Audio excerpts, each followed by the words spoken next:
Welcome, everyone. My name is Rebecca Slayton. I'm the director of the Judith Reppy Institute for Peace and Conflict Studies and an associate professor in the Department of Science and Technology Studies. Today's event is co-sponsored by the Reppy Institute for Peace and Conflict Studies, the Institute for African Development, and the East Asia Program, all at Cornell. We have two distinguished speakers with us today. I'd like to introduce each of them, and then we'll have some time for discussion between them and then questions after that.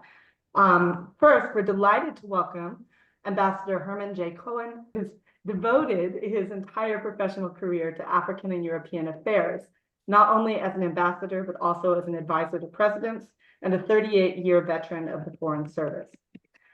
Ambassador Cohen retired from the U.S. Department of State in 1993. His last position was Assistant Secretary of State for African Affairs under President George H.W. Bush from 1989 to 1993. During his 38-year career with the U.S. Foreign Service, he served in 5 African countries and twice in France. He was the ambassador to Senegal with dual accreditation to the Gambia from 1977 to 1980. During assignments in Washington, he also served as Special Assistant to President Ronald Reagan from 1987 to 1989, Principal Deputy Assistant Secretary for Intelligence and Research, and Principal Deputy Assistant Secretary for Personnel. Throughout his role at the National Security Council in the Reagan White House, Cohen worked to bring about peaceful transitions of power in South Africa and Namibia, and helped to end conflicts in Angola, Ethiopia, and Mozambique. He's the author of a number of books, including Intervening in Africa, Superpower Peacemaking in a Troubled Continent, The Mind of the African Strongman, Conversations with Dictators, Statesmen, and Father Figures, published in 2015, and U.S. Policy Toward Africa, 8 Decades of Realpolitik in 2020, and then a very recent memoir, Africa, You Have a Friend in Washington, published in 2023. We're also very pleased to welcome Aileen Marshall, who has considerable professional experience in socioeconomic development, political economy, governance, and conflict management in Africa.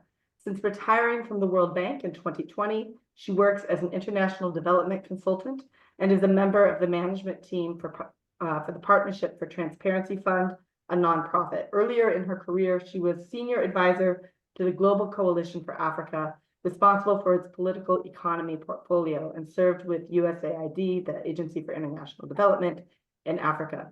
And she holds bachelor's and master's degrees from the University of Durham in England. Thank you so much. And good afternoon, everybody, and thank you for joining this discussion.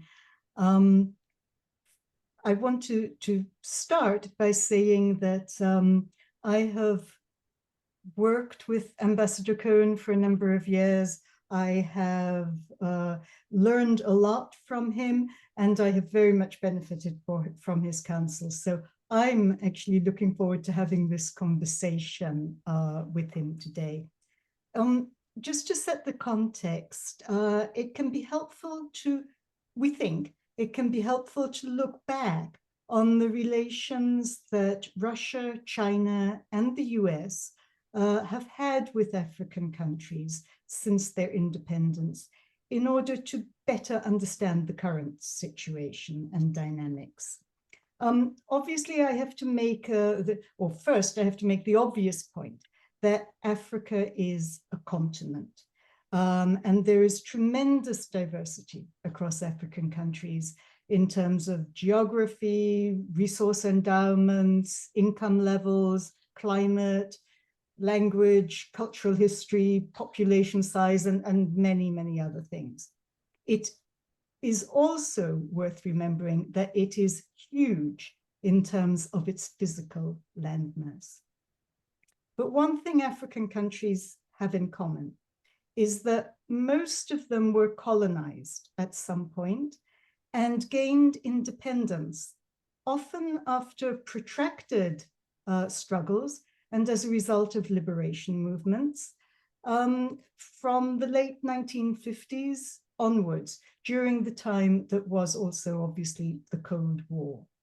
And as they sought to establish themselves as independent countries and began the process of nation building, these countries were influenced by the prevailing ideologies typified by the Soviet Union and its allies on one hand, and the United States and its European and Asian allies on the other.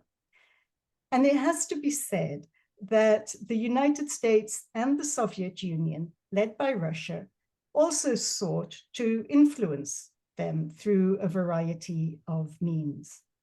So, Ambassador Cohen, can you start by taking us back briefly and trace how the Soviet Union has historically viewed and engaged with African countries, and how that affects how Russia engages them today? Over to you.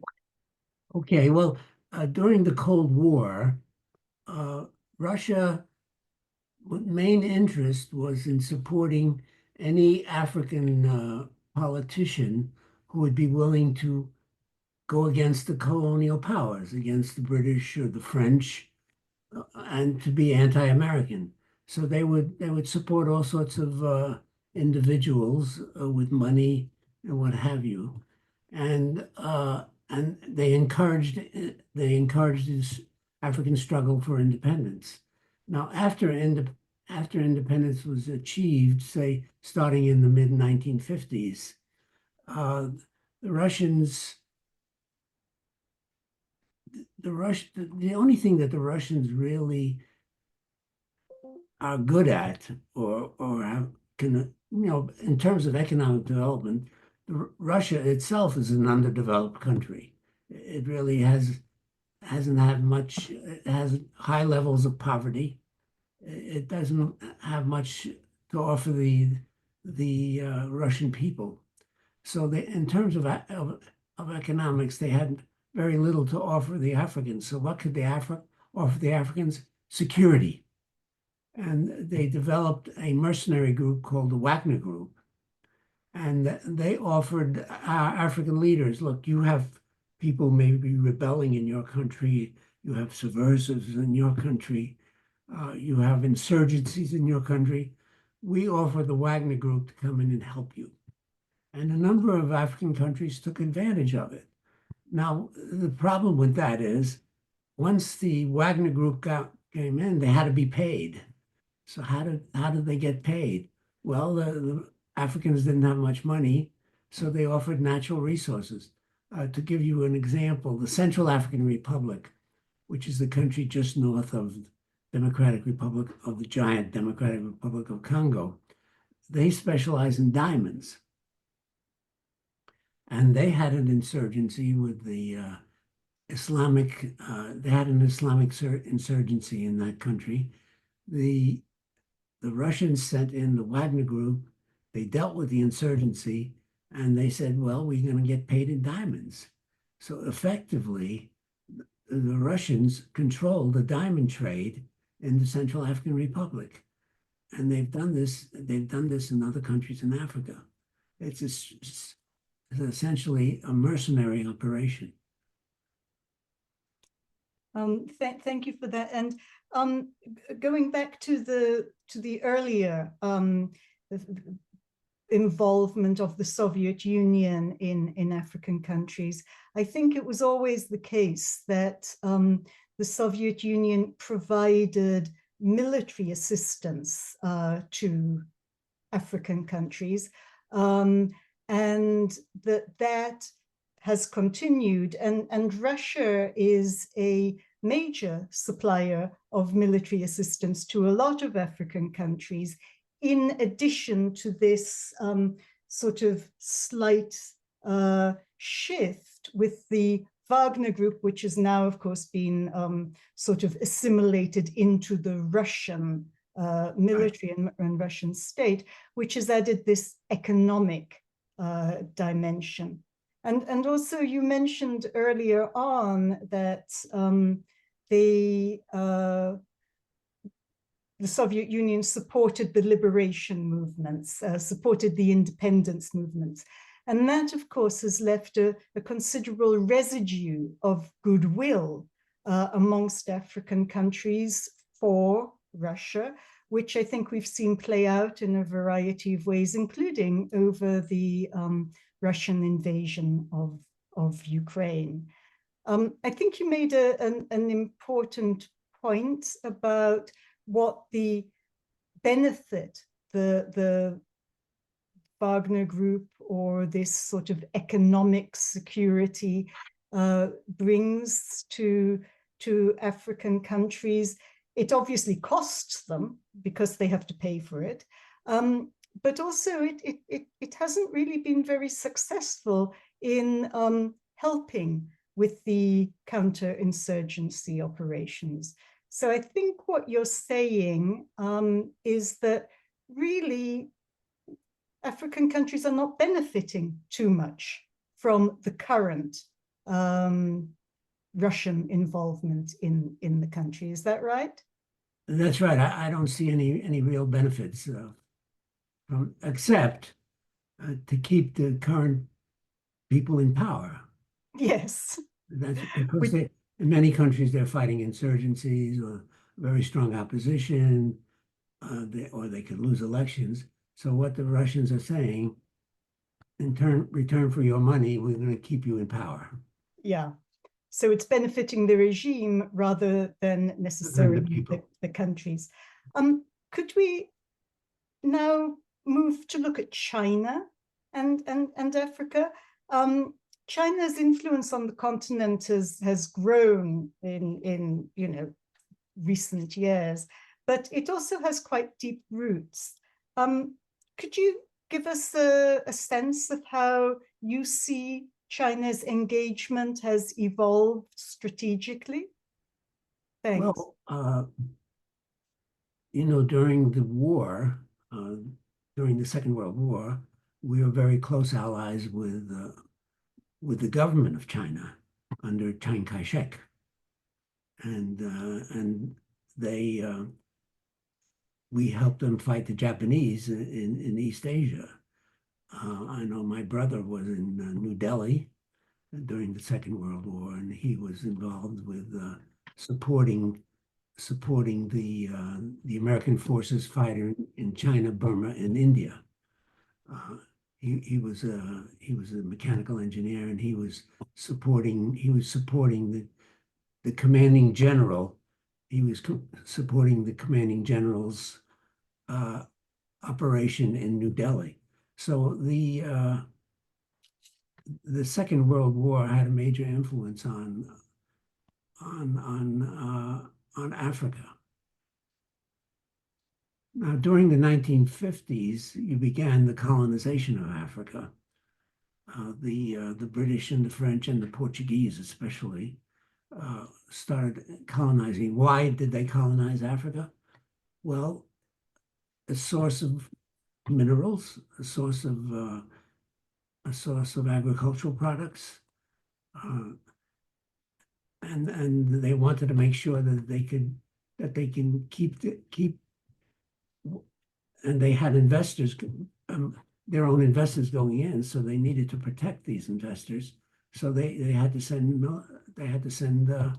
police and military. So this, in effect, became the colonization of African countries. And so China has, I think, moved in recent years to this sort of providing quite considerable amounts of money, largely for infrastructure on the continent. What do you think was behind that? Why did China adopt this particular model? Well, they have what they call the Belt and Road Initiative, which in effect is saying that we have the companies, we have the personnel, and we could help African development. Now, I guess they're doing that mainly because I think on the world stage they expect the Africans to support them, in the United Nations, and in other say disputes with the United States or other Western powers. And I think it's been quite successful in many ways because they're doing some very good infrastructure. Now, but there are some negative aspects to this. Chinese companies are of different quality. Some do good work and some do shoddy work. To give you a good example, a Chinese company built a road in the Democratic Republic of Congo from the capital city of Kinshasa to the port of Matadi, which is the only port that the Democratic Republic of Congo has an outlet to the ocean. That's their only port. Well, the port that the road that the Chinese built only lasted 3 years. After that, under the heavy rains that the Congo has every season, it just washed away. So it's a question of quality. Secondly, many of the Chinese workers who do this work, they don't go back to China. They stay behind and they go into the interior of the country and they start importing Chinese goods, competing with local production, you see, and they undermine everything. I think one of the best examples of this, and the best examples is Kano in northern Nigeria. Kano used to be a major manufacturing town, but they went into Kano and they started importing cheap Chinese goods, undermining the local production. And now Kano is virtually, desolate. It doesn't do anything. So they do good infrastructure, but they also have the negative aspects of undermining local production facilities. No, thank you for that. So again, or not again, but in this case, it's sort of a mixed bag. There are some positive things and some also not so positive things. Right. And I think it has to be said that infrastructure in Africa there's a huge need. And traditionally, the established development partners, including the multilateral banks, have moved away from infrastructure. Infrastructure in African countries is very, very costly. It's very, very difficult. And so in a way, China stepped in to fill that gap. Right. Obviously, infrastructure is important for all manner of things. So it was good, but then these other aspects also perhaps less good.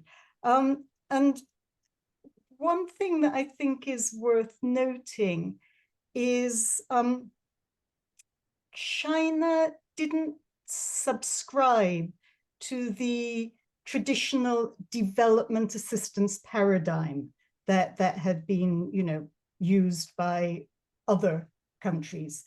And it's a commercial model that is seen as mutually beneficial to China and also to African countries. And I think it's perhaps noteworthy that this has had an influence on the whole development assistance paradigm more generally. Since China started its massive investments on the continent, it's notable that other countries have also shifted a little bit and are now emphasizing the importance of investment opportunities in Africa for them and for their businesses. Right. And so it's linking how support for Africa benefits them as well as the continent itself. Would you agree with that? Yeah, yes, I would. I would agree with that, yes. So can we shift now to the United States? And can you give us an overview of how American involvement in Africa in the early days differed from that of Russia and, well, really it was the Soviet Union, but then also China, and how it has evolved since then? Well, the United States did a certain amount of infrastructure work in Africa, I believe, and also in supporting government operations, where African governments lacked sufficient funds to pay their employees, their civil servants, and that sort of thing. So the Americans supported that. I think it was a wide variety designed to help Africans lift poverty, reduce poverty rates in general. Mm-hmm. And so, in a way, the United States adopted and perhaps to a certain extent developed the traditional development assistance model of helping countries put in place policies, procedures, and projects to reduce poverty and to improve development outcomes. That's And correct. so that's where, you know, USAID and other other US agencies perhaps were involved. Right. I think it's true to say that the United States has done a lot. You know, United States assistance to Africa has been very beneficial. In recent years, it seems to have moved, well, not really in recent years, but I think since you were Assistant Secretary, the focus has moved a little bit toward trying to improve governance and building the institutions on the continent. That's right. That's right. I think we've given a certain amount of assistance to improving governance in many African countries, especially in making sure that the civil servants have enough salaries, and that there's training for civil servants, that sort of thing, to improve governance. Yes. And of course, that is hugely important for both productivity and actually just managing the economy, and also to attract investment. I mean, private investors need to know that the rule of law prevails, that their investments are going to be protected. And that brings me to a point. Would you agree that perhaps the most compelling issue for most African countries today is jobs? It's finding jobs for the massive numbers of young people that enter the economy each year. Africa is a very young continent. Would you say that that is perhaps the preeminent challenge that African countries face? I would agree with that. Yeah, unemployment or lack of employment activities is very important. And on this respect, I'd like to refer to I think it's a World Bank publication. It's called Doing Business. Doing Business. Because after all, business is what provides employment, which gives jobs. And this publication says that Africans themselves have, outside of Africa, in various investments and banks and what have you, of $1 trillion. So the question is, why aren't Africans bringing that money back and investing in making things, manufacturing and creating jobs? Well, the question is, apparently they don't have confidence in their own governments. because of corruption and what have you. They're keeping their money outside. So how do we persuade them to bring that money back and to invest in making things, sewing machines and what have you, and start producing? And I think this is a major challenge for all of us in Africa today.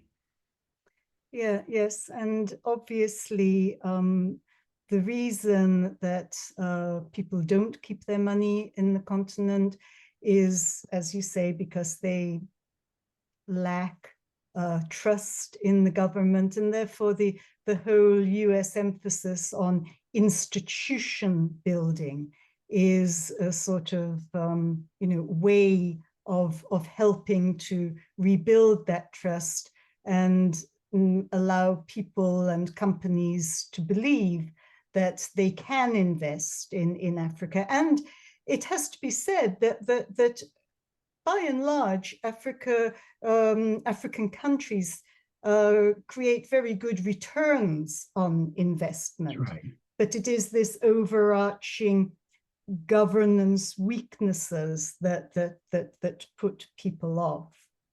And so, well, I might mention a couple of things that the Americans have done. There's the African Growth and Opportunity Act, which says anything that Africa makes can be imported into the United States without paying any duty. I think this is a tremendous advantage. And unfortunately, not too many countries are taking advantage of it. For example, in South Africa, American companies are producing automobile parts. And these come into the United States free of duty, and they're used to make American automobiles. So the Americans, so this is an advantage for any African country that could produce and export to the United States. But as far as I can tell, there are only about 5 African countries that are producing things for the United States. For example, Lesotho, that small country of Lesotho, they produce apparel and export that to the United States. But the vast number of African countries are just not taking advantage of the African Growth and Opportunity Act. How much do you think that's an issue for US embassies in Africa and USAID missions and similar US institutions to make that better known on the continent, to engage with the governments in individual countries and point out what they can actually do to benefit? I think China has a bit of an edge on the US in this, in many instances. The Chinese embassies, this is a huge part of their job. Yeah. Trying to encourage business with China, trade with China, et cetera, et cetera. No, I think the U.S. embassies are quite active. We have investment guarantees. So I think we're telling American companies, you invest, we can guarantee your investment against expropriation or all sorts of potential hazards. And then we have something called Prosper Africa, I believe, where we're encouraging U.S. companies to go there. So I think the United States has been just as active as China in the economic field in Africa. Very good. As we wrap up this bit of the conversation, looking at the current geopolitical landscape, can you sum up what you see as the major contrasts between the approaches of Russia, China, and the US in Africa today? What can Africa gain or lose from each of them? And do you think there are any lessons that can be learned to go forward? Well, I think on the side of Russia, they have nothing to offer in terms of economic development. They have economic development problems home in Russia.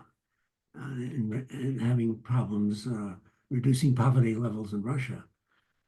So they have nothing to offer the Africans on the economic side. So all they could offer is on the security side, which is help for the local military and sending advisors to the military, and basically to help keep governments in power. That's what they offer. Now the Chinese are of course offering major. The Belt and Road Initiative is doing some excellent work on infrastructure, especially, but they have their negative side with Chinese people staying inside the countries and undermining the possibility of local investors by bringing in cheap Chinese goods and undermining any efforts by locals to invest money. Thank you, Ambassador Cohen, for this overview of Russia, China, and the US involvement in Africa. We haven't really touched on Africa's views of such involvement. And I think it's important to emphasize that African countries have agency. It's not a one-way relationship.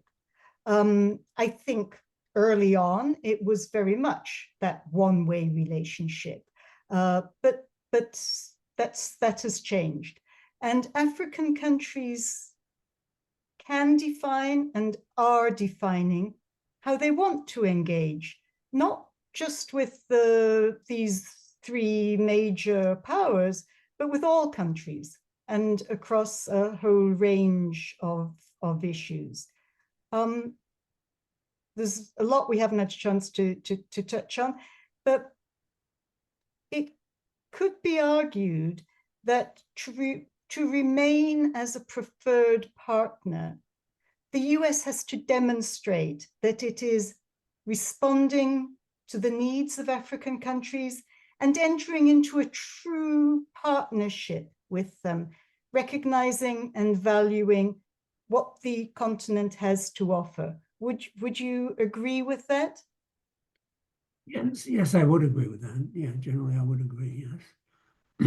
Well, as you know, like Africa is a very important source of minerals and agricultural products, which are available only in Africa. For example, coffee, bananas, and a few other things. And so they're very important partners for the industrialized world. And of course, with this whole emphasis on critical minerals, Africa is a major source of all of those. And so I think that, there is perhaps also stepped up attempts for the US to lock in a supply of those critical minerals from African countries. So Ambassador Cohen, thank you so much. Rebecca, I hand it over to you to take questions and comments. Absolutely. Thank you both. This was really a fantastic conversation. Question comes from Lonnie Lynn Kisik. And they ask, what would you identify as nonviolent ways for African people to confront their governments if they are corrupt? And what do you think are ways for foreigners to encourage good governance without greatly interfering with African sovereignty? I see. So how do African people deal with corrupt governments? That's a very, very good question. I think essentially it's by not providing the support that people usually give to governments, support, paying taxes, for example. They can refuse to pay taxes. They could refuse to participate in any sorts of activities that the government wants, especially in international affairs. So there are a variety of nonviolent ways of dealing with corrupt governments, but I think generally without outside help, it's very difficult. It's very difficult. If I could perhaps just add to that, throughout the continent, there are a lot of CSOs, civil society organizations, that are trying to address issues really of governance. I mean, anti-corruption is a corruption is a governance problem. And there are a number of CSOs that are trying to address this by both explaining the cost of corruption to ordinary citizens, so that the ordinary people who are and the poorest are the most affected by corruption, understand that it's not just something that's out there that they can't do anything about, but that it is actually as a result of actions of people. And so they can then question that. And a lot of the CSOs are very concerned to just raise the level of information about corruption, and also to try to find ways to address it by monitoring procurement and that kind of thing. I think one possible way forward is with the increasing use of technology, it's now more able to identify sources of corruption and make them known. So I think that's one thing to do. But as both the question and Ambassador Cohen said, it's tough for people in countries to do this in a situation where the state is very powerful. And so support from the outside can help. However, we have also seen in African countries, as in the rest of the world, there is a shrinking civic space, and governments are putting increasing regulations around how CSOs can organize, what they can do, and what funds they can receive from outside. So it's going to be a long struggle, I think. Well, also, I have to mention the United Nations. It's United Nations and Security Council, where we make speeches and talking about corruptions. This embarrasses the African corrupt governments. So they're being called out, and I think this has an incentive for them to, try to do better. My question is, how do you view like the recent claim to power in a lot of African nations by younger generations, such as the recent election of Diomaye Faye in Senegal? And how will this change the involvement of countries such as Russia and China in African infrastructure? The generation that brought Africa to independence is on the way. They're basically gone, and it's a younger generation that's taken over. They're better educated than the previous generation. They have more outlook to the rest of the world, and I think they're determined to do what is necessary to reduce poverty levels in their own countries, and they're full of ideas, and I think that's wonderful. I would agree. I think it's a very positive sign. I would also say it's long overdue. Because the average age of African leaders is, getting up there. And a lot of them have been in power for an awful long time. And it hasn't been terribly easy for a younger generation to manage to make headway in, the sort of political structures. And I think in Senegal, it's a very good example that this can be done. And I hope that the current government, it's a difficult time. I hope that they manage to make some progress, discernible progress, that will encourage people in other countries also to enter. One downside is that we have noticed in the Sahelian countries and some other West African countries where you've had military coups, the leaders have been quite young.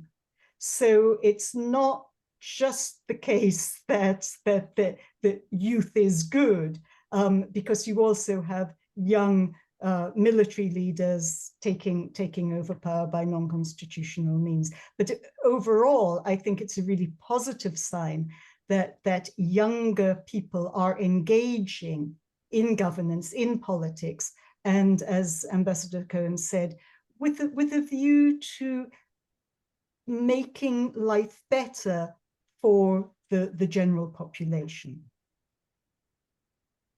Thank you. So our next question, cocoa prices are set by world prices controlled by the West. Cotton subsidies by the United States undermine the price of cotton in other countries. Liberian rubber export is only through Firestone. How can Africa compete when they have no say in setting the world prices of their resources? Well, I think they don't set these prices. They're world prices. For example, cocoa. Cocoa prices are out of sight now because in Cote d'Ivoire, I think they had a problem with the crop, and it's been in shortage. So it's way out of sight. There's a company called Mars. They are actually in Cote d'Ivoire making their Mars bars. See, and the prices are very high because they've had drought and there's been a shortage of cocoa. So I don't think that the world prices are set for Africa. I think world prices are there, and they're either high or low depending on supply and demand. And of course, as Africa has certain items that are not made elsewhere, like well, I think bananas are produced in other countries, but bananas are very important. Cocoa, coffee. How many places produce coffee in the world? I think the main producer of coffee is Ethiopia, isn't that it? Aileen, who produces? It's a major producer of coffee, but I think the issue is the point is a valid one, and that is the commodity prices. And yes, they're not set by any one country. I mean, the US does not set the price of coffee, but it is a case of the market setting the prices. And one of the problems with African commodity producers is that they are in large part producers of the primary commodity. Right. And for them to move up the value chain, they really need to move toward doing something with that raw commodity, processing it, turning it into, coffee, cocoa into chocolate bars and that kind of thing. And for that, I think that there is some potentially blame to be laid, that the vast majority of companies that benefit from the beneficiation of primary commodities are not based in Africa. They are based elsewhere. But it is also true that some of them are now trying to respond to demands by African countries, that they move some of this higher value production of the primary commodities to African countries. And so I think that's kind of a positive. That's right. And I think the United States Investment Guarantee Program supports that. Invest in taking commodities to a higher level in Africa. Well, we will guarantee your investment against expropriation or against all sorts of problems that certain African governments might pose. What are the administrative loopholes between the relations between Russia, China, and Africa, and what are the constructive approach and how to solve all kinds of problems which is coming nowadays? Yeah. So the short answer is that no, to the best of my knowledge, there is no particular collaboration between China and Russia in how they approach African countries, or when they're in those African countries, there's no sort of collaboration between them, because as Ambassador Cohen has suggested, they actually have rather different approaches. And China's is very much on this sort of economic development approach, lending money to African countries in order that Chinese companies can go and build infrastructure or what have you. That's very different from the Russian approach, which is much more security-based, and really they certainly benefit, but it's that the African countries pay for that security, and as Ambassador Cohen said, also have the access to minerals and that kind of thing. The meaning of the contrasting approach is, I think, simply, as I suggested earlier, that it's couched in what those countries see as their comparative advantage, what they think they can get out of this relationship with Africa, and indeed their worldview. And so I think that's what's the underlying meaning of the contrasting approach. Aileen, you mentioned that they were lending. Well, I think at least for a year now, maybe more, the Chinese have stopped lending because as a result of the lending, Africa had tremendous debts for China. So now they've stopped lending, and I think they're already taking steps to eliminate the debt that has been accumulated. So this is now a very important advantage now for African countries. It's not quite the case that they have stopped lending, but certainly the whole discussion about debt has influenced China's levels of lending to African countries. And so that is something that has been in response to the fact that a lot of African countries are in debt distress, so they are no longer able to borrow at the levels that they could before, because they are unable to pay those payments that are due on any debt. Thank you. So another question, which I think might just give you an opportunity to expand on this a little bit. And he asks, have you seen a change in sentiment toward China's Belt and Road Initiative among African citizens and or elites since the Belt and Road Initiative began? And if so, what are some of the reasons for these changes? As I said before, there's what China's doing in terms of infrastructure is very good, and Africans are benefiting from it.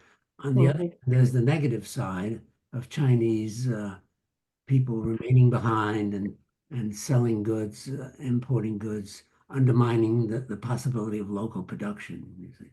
So there's both positive and negative as viewed by the Africans themselves of what China is doing. I think this gets into the point I made that African countries have agency in this.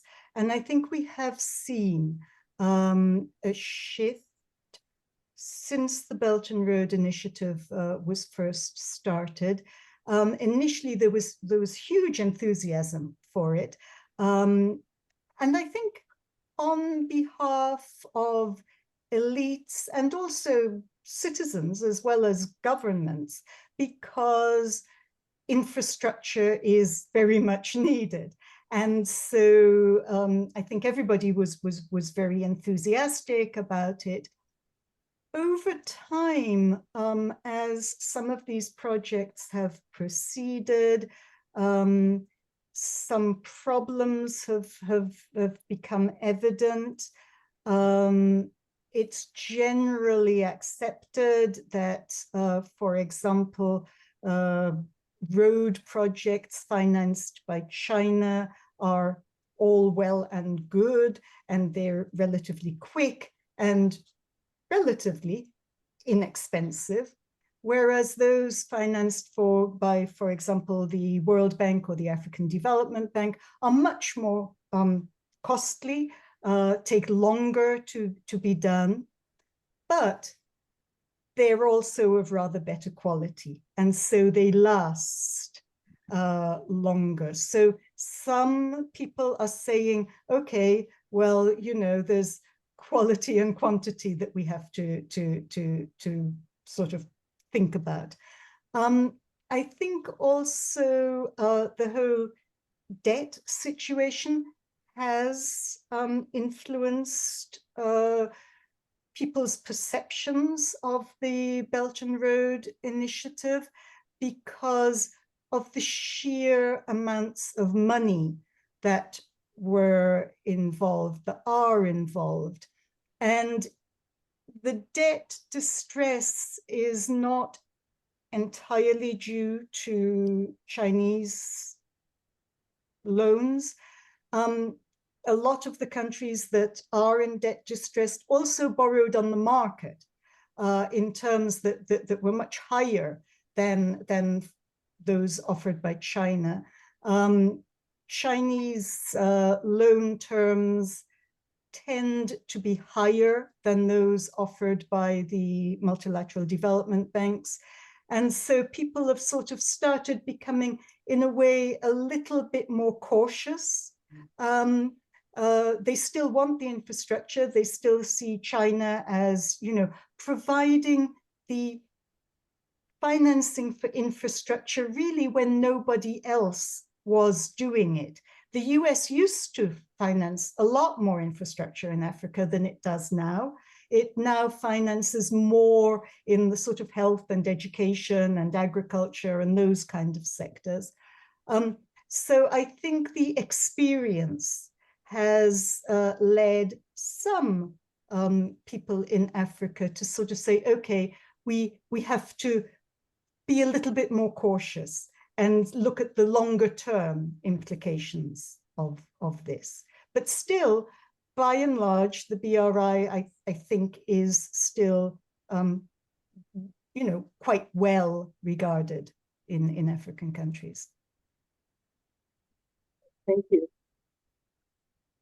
I think we just got another question. So I'll just read this from our chat. African youth are losing trust in the West. This is visible through jubilations and brandishing of Russian flags during the overthrow of civilian governments and protests in Nigeria, Kenya, Niger, Mali, and other places. Young people seem to be uncomfortable for the West to prescribe and dictate their beliefs, particularly, and now I'm having trouble reading, okay, particularly what is regarded as human rights and what is not.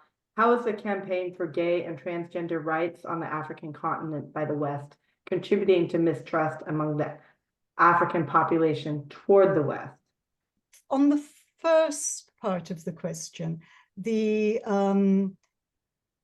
African youth supporting Russia in Nigeria, Niger, Mali, and other places, I think we can't discount the role of Russian information or disinformation. One of the sort of sidelines of the Wagner Group in African countries was also information and disinformation.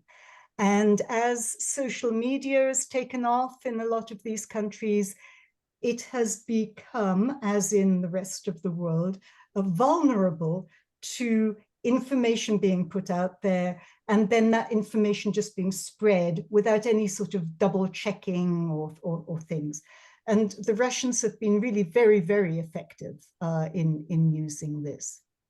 I think the subset of issues on gay and transgender rights, from my experience, those people in Africa who are gay and transgender welcome this because they feel that they have not been afforded equal rights, equal human rights. And so the fact that the issue has been sort of raised, they think, oh, you know, somebody at least is behind us on this. I do think at the same time that a lot of African countries are really rather conservative. And so there are certainly groups, perhaps the majority, of people in some African countries who do not support emphasis on gay and transgender rights and, you know, affording those people the same rights as everybody else. So it's a very fraught issue, as it is, I think, in the United States and elsewhere. But I don't think that they necessarily see this as something being driven by the West as much as perhaps supported by various Western countries. And of course, Russia steps up and says, we don't support this. So it's a complex set of issues, but I think the whole business of information and how information is received plays a vital role in all of this. In this respect, I'd like to publicize my own efforts. I have a Twitter feed, what they call X now. I have 5 tweets a week, in which I discuss these African issues and encourage good governance. So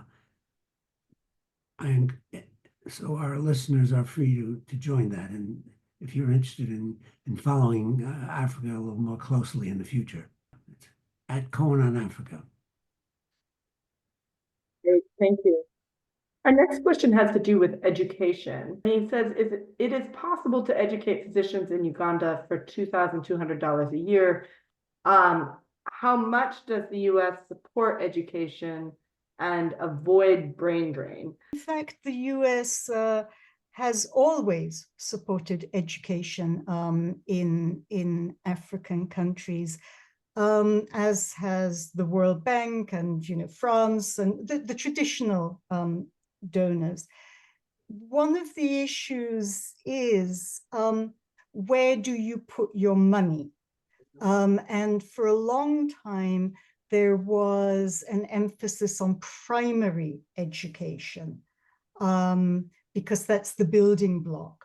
And then there was some more emphasis on secondary education. There was less money going to tertiary education, you know, to educate physicians and people like that, simply because of the volume of need and the volume of money.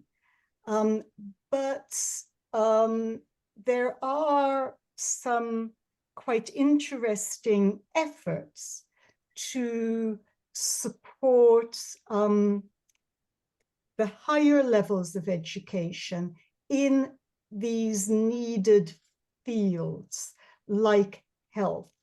And so the US is doing it. Is it doing it to the extent needed? Absolutely not. And the reason is because it has a relatively limited amount of money, and governments have a very, very wide variety of needs. But certainly education has always been, and health have always been features of US development assistance. The brain drain question, Rebecca, is huge in Africa. There are an awful lot of African-trained health professionals in European countries and indeed in the United States. And the reason is because they've got better economic opportunities, better professional opportunities. And countries can't really say you can't leave if you get a job somewhere. You have to stay and work here. Now, some of them do have sort of schemes like that. They say that doctors have to work for so many years in the government health system and things. But brain drain is a huge issue, and that's simply because of the market at play. People can get better opportunities somewhere else.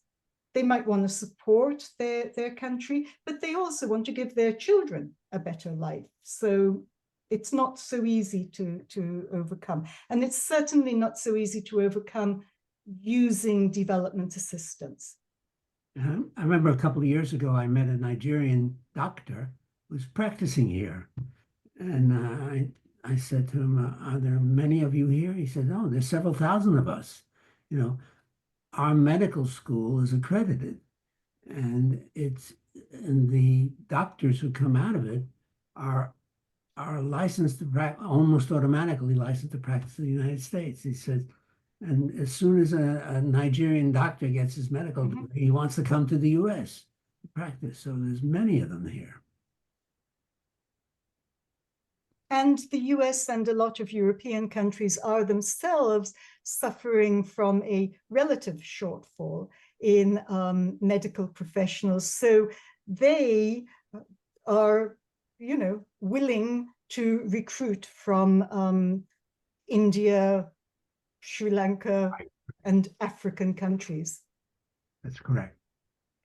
Maybe they should be sending their medical students to places where medical education is less expensive. Thank you very much. This was a really rich conversation. I really appreciate you both making the time to share your insights and your experience with us.